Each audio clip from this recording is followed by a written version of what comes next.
করেছি। আমি আপনাকে একটা বিশেষ বার্তা শোনাবার জন্য এখানে এসেছি। নবীজি বললেন, সে বার্তাটা কি? হযরত আলী কিছুটা স্বস্তিরতা বোধ করা শুরু করলেন। আজরাইলের বক্তব্য আজকে সে জান কবজ করার জন্য আসে নাই, বরং আল্লাহর পক্ষ থেকে বিশেষ বার্তা নিয়ে তার আগমন ঘটেছে। নবীজি বললেন, ভাই আজরাইল, বলো দেখি কি সেই বার্তা? হযরত আজরাইল বলে দিলেন, নবীজি গো, আপনার পূর্বে যারা জগতের মধ্যে এসেছেন, হযরত আদম আলাইহিস সালাম পৃথিবীর মধ্যে বেঁচে ছিলেন 960 বছর। এই পৃথিবীর মধ্যে হযরতে নূহ নবী তিনি বেঁচে ছিলেন 1340 বছর।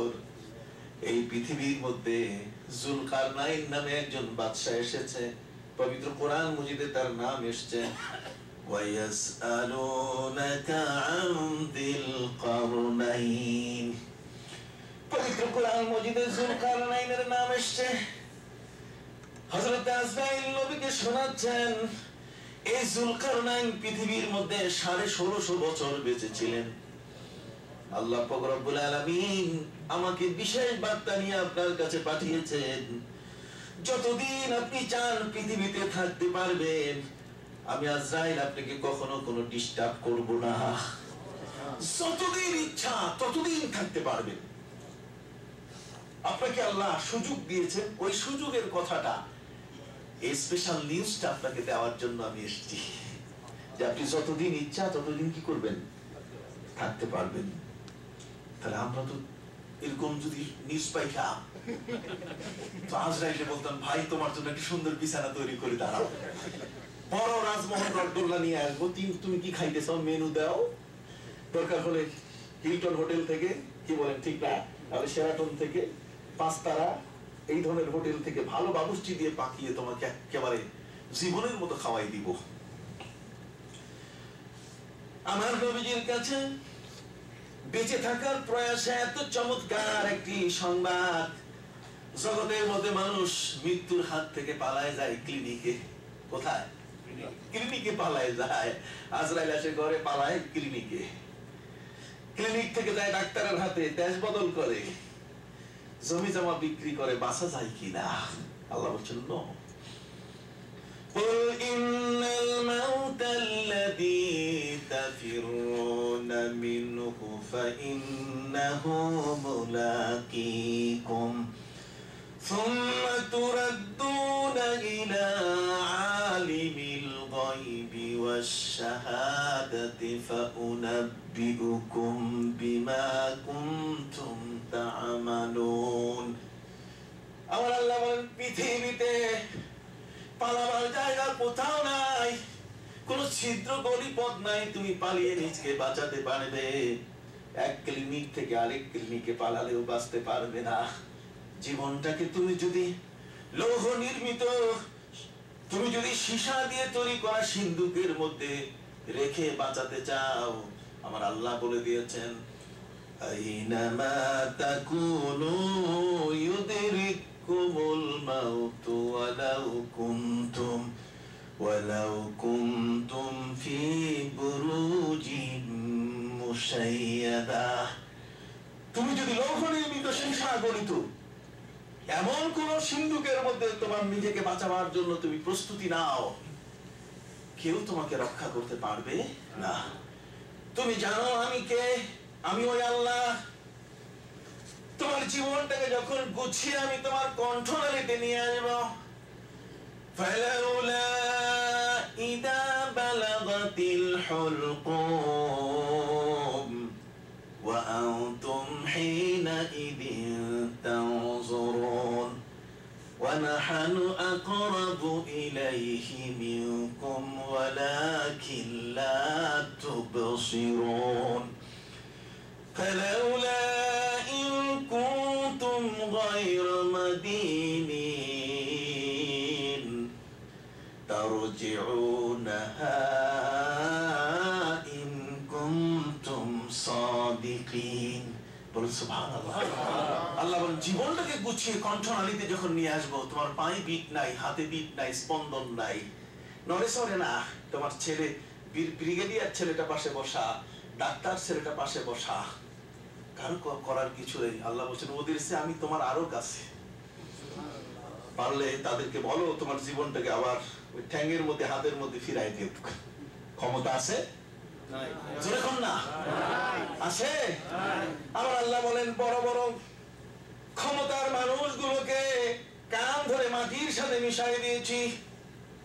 كم تركوا من جنات وعيون وزروع ومقام كريم ونعمة كانوا فيها فاكهين وكذلك أورثناها قوما آخرين فما بكت عليهم السماء والأرض وما كانوا منظرين। আমার আল্লাহ বলেন অনেক বাগানের মালিক, ল্যান্ডলর্ড, তালুকদার, বিশাল এই পৃথিবীতে ক্ষমতাধর ব্যক্তি, ক্ষমতার চেয়ারে বসা ছিল, যার কণ্ঠের আওয়াজে মানুষের কলিজা থরথর করে কেঁপে উঠত। আল্লাহ বলছেন ধরে মাটিতে ঢুকাই দিছি। ওই কবরের উপরে ঘাস গজিয়েছে, ওই ঘাসে ছাগলে খায়, গরুতে খায়, খেদাবার মতো ক্ষমতা নাই। আছে? হযরত আলী রাদিয়াল্লাহু তাআলা বলে দিলেন নবীজি গো কিছু আশ্বস্ত হলাম। হযরত আজরাইল আপনাকে বলে দিলেন যতদিন পৃথিবীতে বাঁচা যায় ততদিন আল্লাহ পাক রব্বুল আলামিন আপনার জন্য সুযোগ দিলেন। কাজে আপনি লাব্বাইক করে ফেলেন। কি কর? এটা লাব্বাইক বলার কথা না, থ্যাংক ইউ বলার কথা। তো মেনি মেনি থ্যাঙ্কস, একটা বড় ধরনের একটা ধন্যবাদ দেওয়ার কথা। কিন্তু আমার নবীজি বলেন ভাই আজরাইল এখন উত্তর দেওয়ার মতো কোন সুযোগ তোমার কাছে আমার নাই। তুমি ইচ্ছে করলে আমি তোমাকে উত্তর দিতে পারবো না, আমাকে জিবরাইলের সাথে একটু কথা বলতে হবে। জিবরাইলের সাথে নবীর ছিল বিশাল সখ্যতা এবং হযরত জিবরাইলের ল্যান্ডিং প্যালেস হচ্ছে মদিনা।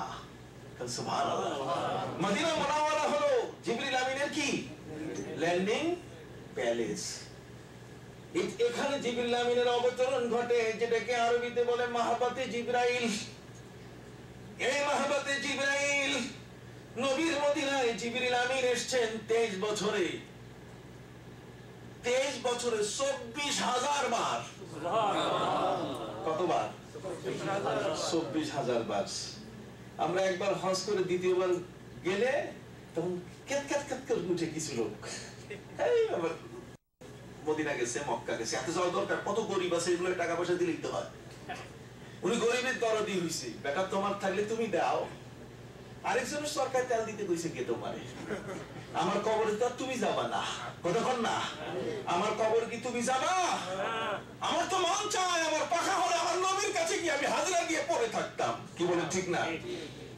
আমার মন চায় আমার জীবনের কাছে যদি নবী হতেন, নবীর রওজা মুবারক আমার যদি কাছে হতো, আমি পাগলের মতো ছুটে যেতাম নবীর রওজায়, আমি রাসূলের রওজায় জীবন কাটাতাম, কোনোদিন ফিরে আসতাম না।